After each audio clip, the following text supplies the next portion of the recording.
எவ்வளவோ சம்பாதிச்சிங்க, அதுக்கு மேலே எவ்வளவோ செலவழிச்சிங்க, எவ்வளவோ பணத்தை இழந்தீங்க. நாட்டுக்கெல்லாம் வழி சொல்லக்கூடிய தலைவர்கள் யாருன்னா நீங்கள் தாங்க. எனக்கு லவ்வும் செட் ஆகலை, ஒரு பொண்ணும் செட் ஆகலைன்னு சொல்லி அப்பா அம்மா சொல்கிற ஒரு பிள்ளைய கல்யாணம் பண்ணிக்குவோம்.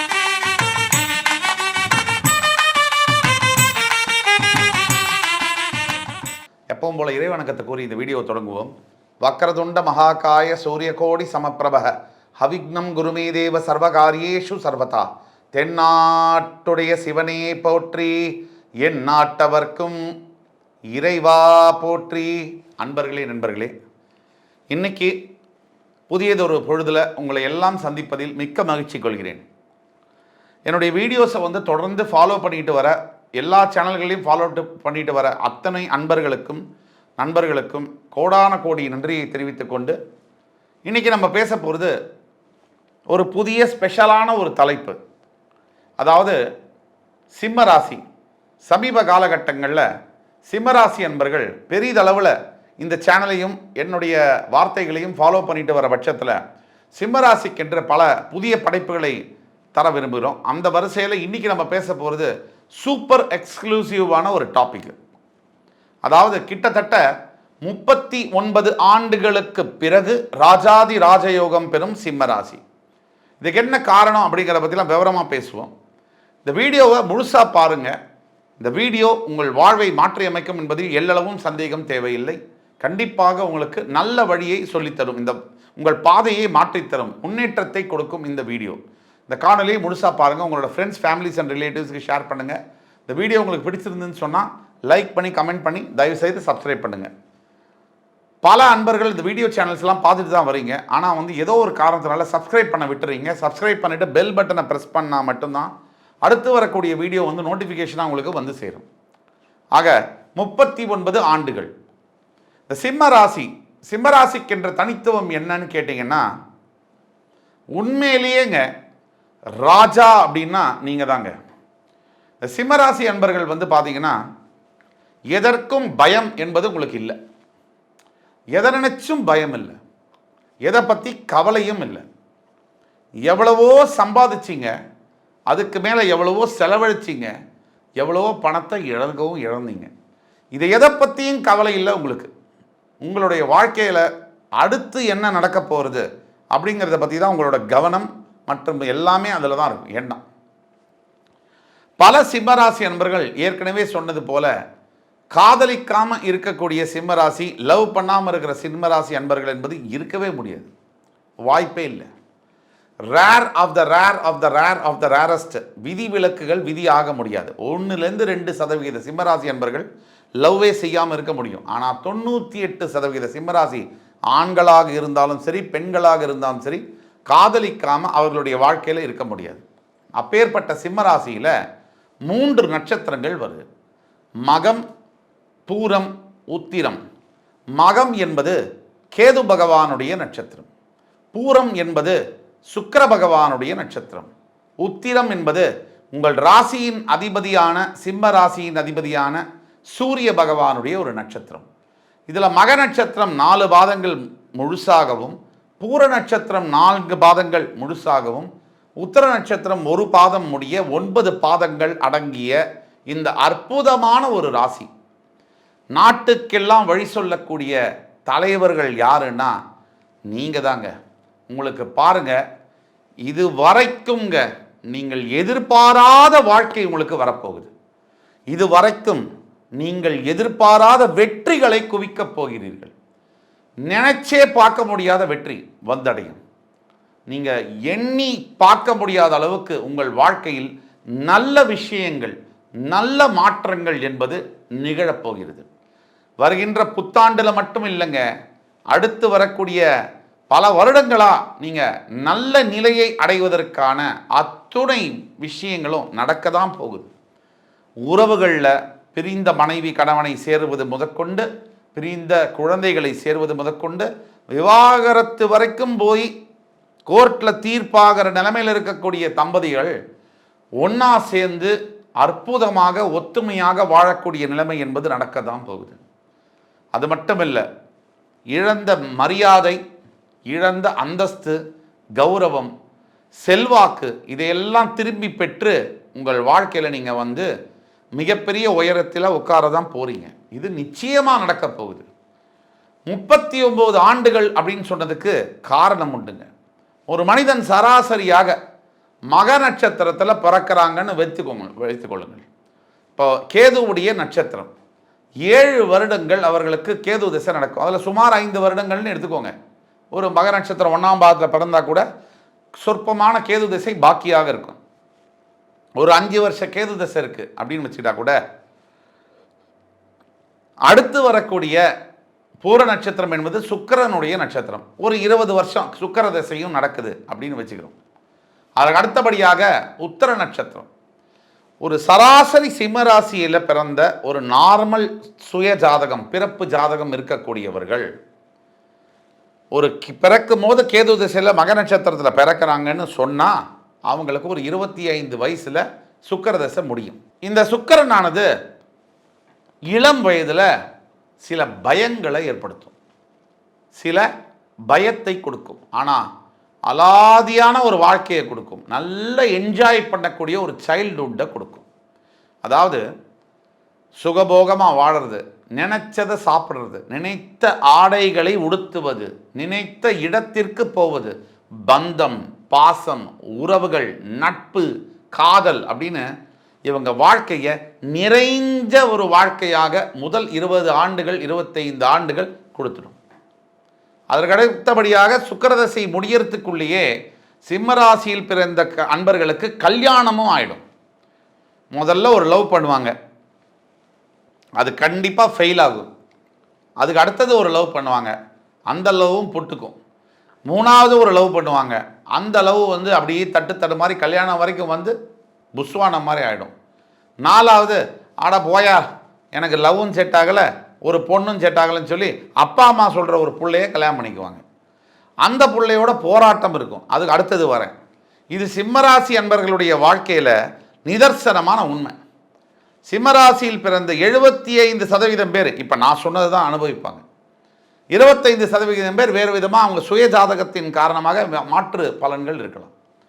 அப்போ சரி, கிளி மாதிரி ஒரு பொண்ணை லவ் பண்ணிவிட்டு குரங்கு மாதிரி ஒரு பொண்ணை கல்யாணம் பண்ணணும்னு சொன்னால் அது சிம்மராசி அன்பர்களுக்கு அமையும். இவங்க லவ் பண்ண பொண்ணு ஒரு சிம்ரன் மாதிரி இருக்காங்கன்னு வச்சுக்கோங்க. இவங்க பார்த்தீங்கன்னா ஒரு அருக்காணி மாதிரி ஒரு பெண்ணை தான் வந்து கல்யாணம் பண்ணுவாங்க. அந்த கல்யாணத்தில் மோதி முட்டி தகராறாகி ஏறி இறக்கி அவங்க நினச்சிக்குவாங்க. நீங்களே நினச்சிக்குவீங்க. சிம்மராசி அன்பர்கள் பழைய ஞாபகங்கள், அந்த பொண்ணை எப்படிலாம் லவ் பண்ணோம், எவ்வளோ அழகாக இருந்தது வாழ்க்கை, இப்போ கல்யாணம் பண்ணி அவஸ்தைப்படுறமே அப்படின்னு நினைக்கக்கூடிய சிம்மராசி அன்பர்கள் பல பேர் இருப்பாங்க. இதுக்கெல்லாம் காரணம் இருக்குது. இதுக்கு என்ன சொல்யூஷனுங்கிறத பற்றி கடைசியில் நான் சொல்கிறேன். முழுசாக வீடியோவை பாருங்கள். அப்போ 25 ஆண்டுகள் சுக்கிரதசை முடிகிற வரைக்கும் சராசரியாக எந்த பெரிய அளவில் டெவலப்மெண்ட்டும் இல்லாமல் போய்கொண்டிருந்த ஒரு சிம்மராசியான வாழ்க்கை சூரிய தசை ஒரு அளவுக்கு ஜாதகத்தில் சூரியன் நல்லா இருக்கிற நிலைமையில் சூரிய தசை ஆரம்பிச்சதுன்னு சொன்னால் இவங்க வாழ்க்கை டேக் ஆஃப் ஆகிடும். திடீர்னு இளம் வயசுலேயே பதவி, பணம், பங்களா, காரு, அந்தஸ்து, செல்வாக்குன்னு ஒரு மின்னல் வேகத்தில் இதெல்லாம் நடக்கும். ஒரு 26, 27, 28 வயசுக்குள்ளேயும் பார்த்தீங்கனாலே நல்ல பதவியில் நல்ல பொருள் சம்பாதிச்சு ஒரு 24 வயசு வரைக்கும் பிரயோஜனமே இல்லை, இவர் உருப்படவே மாட்டார் அப்படின்னு தண்ணியை தெளிச்ச விட்டு கேஸ் எல்லாம் சிம்மராசியில் பார்த்தீங்கன்னா 27, 28 வயசில் அப்படி நிற்பாங்க. வளர்ந்து பயப்படுவாங்க கூட இருக்கிறவங்கெல்லாம்.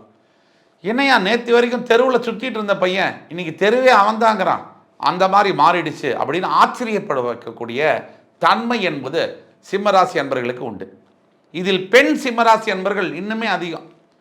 ஒரு போட்டி, ஒரு ஒரு ஒரு ஒரு விதமான சேலஞ்ச் அப்படின்னு வந்துருச்சுன்னு சொன்னாலே பெண் சிம்மராசி அன்பர்கள் அடித்து துவைச்சிட்டு வருவாங்க. அது ஆணாக இருக்கட்டும் யாராக இருக்கட்டும், காலுக்கடியில் போட்டு மிக்சி மாதிரி அரைச்சிட்டு அடுத்த மேலே ஏறி போயிட்டே இருப்பாங்க.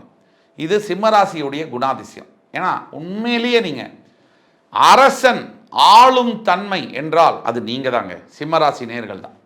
அப்போ சிம்மராசி அன்பர்களுக்கு ஒரு 25 வயசு வரைக்கும் ஆரம்பிக்கிற இந்த சூரிய தசை ஒரு 6-7 வருஷம் சூரிய தசை, இந்த சூரிய தசை என்பது வாழ்க்கையை ஸ்டெபிலைஸ் பண்ணும். ஆனால் சூரிய திசையில் தான் பல சிம்மராசி அன்பர்களுக்கு சிறு வயதிலேயே உடல் நோய்வாய்ப்பட்டு இருக்கக்கூடிய பெரிய டிசீஸோ இல்லை பெரிய உடல் அளவில் பிரச்சனைகளை கொடுக்கக்கூடிய நிலைமையும் வரக்கூடிய வாய்ப்புகள் அதிகமாக உண்டு. அப்படி பார்த்தோம்னா கிட்டத்தட்ட இந்த சூரிய தசை முடிஞ்சு சந்திர தசை ஆரம்பிக்கும். இந்த வேலையிலேயே இருப்பாங்க, அப்படியே முன்னேறாமல் அந்த 10 வருஷம் அப்படி இப்படியே ஊர் சுற்றிட்டு வேலையிலே டிரான்ஸ்ஃபர் ஆகிட்டு இருப்பாங்க. ஆனால் 39 ஆண்டுகள், கிட்டத்தட்ட 39 ஆண்டுகளுக்கு கழித்து செவ்வாய் திசை என்பது இந்த சிம்மராசி என்பவர்களுக்கு ஓரளவுக்கு உங்களுடைய பிறப்பு ஜாதகத்தில் செவ்வாய் யோகம் பெற்று இருக்கக்கூடிய நிலையில் உங்கள் வாழ்வை திருப்பி போடக்கூடிய அந்த 7 வருடங்கள், த கோல்டன் பீரியட், ராஜ கிரகமான செவ்வாய் பகவான் கொடுக்கக்கூடிய வாழ்க்கை, பணம், பேர், புகழ், அந்தஸ்து, வாய்ப்பு, ராஜ மரியாதை, ரெட் கார்பெட் வெல்கம், ரோட்லேயே பக்கத்து வீட்லேயே இவர் யாருன்னு தெரியாத ஒருத்தரை உலக புகழ் பெற வைக்கக்கூடிய அளவுக்கு வாழ்க்கை மாறும்னு சொன்னால், மிக பெரிய மனிதர்களுடைய நட்பு தொடர்பு இதெல்லாம் வரும்னு சொன்னால், அந்த செவ்வாய் மட்டும் உங்கள் சுய ஜாதகத்தில் ஓரளவுக்கு ராஜயோகம் பெற்றிருக்காருன்ற அடிப்படையில் யோக திசையாக மாறும். அந்த 7 வருஷத்துக்குள்ள அந்த செவ்வாய் திசை முடியத்துக்குள்ள உங்கள் வாழ்க்கையை செட்டிலே பண்ணிடும். பங்களா, வீடு, சொத்து, காரு, நகை, பணம், ஃபேம், பாப்புலாரிட்டின்னு உங்களை ஒரு இடத்துல கொண்டு போய் உட்கார வச்சுட்டு தான் அந்த செவ்வாய் அடுத்தது நகர்வர். ஆக 39 ஆண்டுகள் அதுக்கு தேவைப்பட்டு தான் தீரும். ஆக சிம்மராசி அன்பர்கள் கிட்டத்தட்ட ஒரு 40, 41 வயது, 42 வயது வரைக்கும் இருக்கீங்கன்னு சொன்னாலும், நான் இப்போ சொல்லிட்டு வர அத்தனையும் உங்களுக்கு நடக்கும். இது வரைக்கும் நடந்ததும் உங்களுக்கு இருக்கும். சூரிய திசையில் நல்ல வேலை கிடைத்து, நல்ல கல்யாணம் பண்ணி, நல்ல குழந்தை பெற்று, பேரு செல்வாக்கெல்லாம் அடைஞ்சிருந்தாலும் கூட சூரிய திசை முடியறதுக்குள்ளேயுமே நீங்கள் சூரிய திசையில் என்னென்ன சம்பாதிச்சிங்களோ அதெல்லாம் உங்களை விட்டு போகிறதுக்கு உண்டான வாய்ப்புகள் அதிகமாக இருக்கிறது. ஆக சந்திர திசையில் மறுபடி புதிய வாழ்க்கை, புதிய குடும்பம், புதிய வாழ்க்கை, புதிய இடம், புதிய வேலை இதெல்லாம் தேடி பிடிச்சி அதில் போய் கற்றுக்கிட்டு அதில் முன்னுக்கு வந்து பல போராட்டங்களுக்கு அப்புறமா பசி, பட்டினி, போட்டி, பொறாமை இதெல்லாம் தாண்டி இதெல்லாம் நீங்கள் வந்து விஸ்வரூபம் எடுத்து நிற்கும்போது செவ்வாய் தசை, இந்த சந்திர தசை முடிவில் பார்த்தீங்கன்னா உங்களை துளை போட்டு அப்படியே மனதளவில் காயப்படுத்தி 10 வருஷம், முதல் 5 வருட சந்திர திசையானது ஓரளவுக்கு நல்லாயிருக்கும். அடுத்த 5 வருட சந்திர திசையானது உங்களை துளை போட்டு உங்களை அமர வைத்திருக்கும். நொந்து போய் 40 வருஷமாக நான் வேலை பார்த்துட்டேன், எல்லாம் பண்ணியாச்சு, எதுவுமே செட் ஆகலை, இனி வாழ்க்கையே வேஸ்ட்டு அப்படின்னு நிலையில் இருக்கக்கூடிய நீங்கள் இந்த வீடியோவை பார்க்குறீங்கன்னு சொன்னால் உங்களுடைய வாழ்க்கை வரலாற்றில் எழுதப்படக்கூடிய பெருமையை நீங்கள் படுவீங்க, அதை அச்சீவ் பண்ணுவீங்க. இதில் எள்ளளவும் சந்தேகம் இல்லை. ஆக இந்த செவ்வாய் திசை உங்களுக்கு சிம்மராசி என்பவர்களுக்கு வரும்பொழுது ஓரளவிற்கு செவ்வாய் பிறப்பு ஜாதகத்தில் வலுப்பெற்றிருக்கக்கூடிய அமைப்பில் உங்களுடைய ராஜயோக திசையை யாராலும் தடுக்க முடியாது. நீங்கள் பதவியில் உட்காருவீர்கள், பலன்களை பெறுவீர்கள், மிகப்பெரிய அளவிலான சொத்துக்களையும் மிகப்பெரிய அளவிலான அந்தஸ்தையும் குவித்து தள்ளுவீர்கள். உண்மையாக சொல்கிறேன், வரக்கூடிய ஆண்டுகள் சிம்மராசி அன்பர்களுக்கு நினைச்சதை நடக்கிற மாதிரி இருக்கு. எதை நினைச்சாலும் நடக்கும். நல்ல விஷயங்களை எதை நினைக்கிறோமோ அப்படியே அது நடக்கிற அளவில் அந்த ஆண்டு வரப்போகிறது. வேலை விஷயத்தில் நீங்கள் நினைக்கிற வேலை, நீங்கள் நினைத்த சம்பளத்தை விட அதிகமான சம்பளத்தில், நீங்கள் நினைக்கின்ற பதவியை விட ஒரு படி அதிகமாக உங்களுக்கு கிடைக்கப் போகிறது. அது மட்டும் இல்லை, நீங்கள் கல்யாணம் ஆகாமல் இருக்கக்கூடிய சிம்மராசி அன்பர்களுக்கு வரக்கூடிய ஆண்டில் திருமணம் என்பது நிச்சயம் நடக்கும். அந்த அளவில் கிரக அமைப்புகள் இருக்குது, குரு பலம் இருக்குது, எல்லாம் நல்லபடியாக நடக்கப் போகுது. ஆக கொஞ்சமாக நீங்கள் முயற்சி செய்தால் இந்த உலகை வெல்ல முடியும். என் அன்பு சிம்மராசி நேயர்களே, நீங்கள் என்ன செய்யணும்னா, ஆதித்ய ஹிருதயம் ஸ்லோகம் யூடியூப்பில் இருக்குது, அதை கேளுங்க. படிக்க முடியலேனா கூட கேளுங்க. பிரதோஷம் தோறும் சிவ ஆலயங்களுக்கு சென்று பசுமாட்டிற்கு அகத்திக்கீரை கொடுப்பதும், பைரவர்களுக்கு உணவளிப்பதும், அது மட்டுமல்லாமல் இந்த சென்னையில் இருக்கக்கூடிய சிம்மராசி அன்பர்கள் பாரிஸ் கார்னரில் இருக்கக்கூடிய சாய்பாபா கோவில் ஒன்று இருக்குது. புதுசாக ஆலயம் கட்டிட்டு வராங்க. அந்த சாய்பாபா கோயில் கூம்ஸ் ஸ்ட்ரீட் தெரு அப்படிங்கிற ஒரு இடத்துல இருக்குது. அந்த இடத்துல அந்த சாய்பாபா கோயிலுக்கு சென்று உங்களுடைய பிரார்த்தனைகளை சொல்லும் பொழுது சத்தியமான தெய்வம் உங்களுக்கு பிரத்யட்சமாக உங்களுடைய குலதெய்வத்து வடிவில் வந்து உங்களுக்கு நினைத்த வெற்றியை கொடுக்கக்கூடிய வல்லமை பெற்ற அந்த கடவுளை வேண்டிக் கொள்ளுங்கள். எல்லாம் நடக்கும். எல்லாத்துக்கும் மேலே குரு காயத்ரி மந்திரம் என்று சொல்லக்கூடிய ஓம் ஸ்ரீ ரிஷபத்வஜாய வித்மஹி கிருணி ஹஸ்தாய தீமஹி தன்னோ குரு பிரச்சோதயாத், இந்த மந்திரத்தை 108 முறை நீங்கள் சொல்லி வரும்பொழுது நீங்கள் நினைத்த காரியங்கள் நிறைவேறும், நீங்கள் நினைத்தது பலிக்கும், உங்களை வெல்ல யாராலும் முடியாது என்று கூறி அடுத்து வரும் காணொளியில் மறுபடி உங்களை எல்லாம் சந்திக்கும் வரை உங்களிடமிருந்து விடைபெறுவது உங்கள் ஜோதிட கலாநிதி சுபாஷ் பாலகிருஷ்ணன். நன்றி, வணக்கம், வாழ்க வளமுடன்.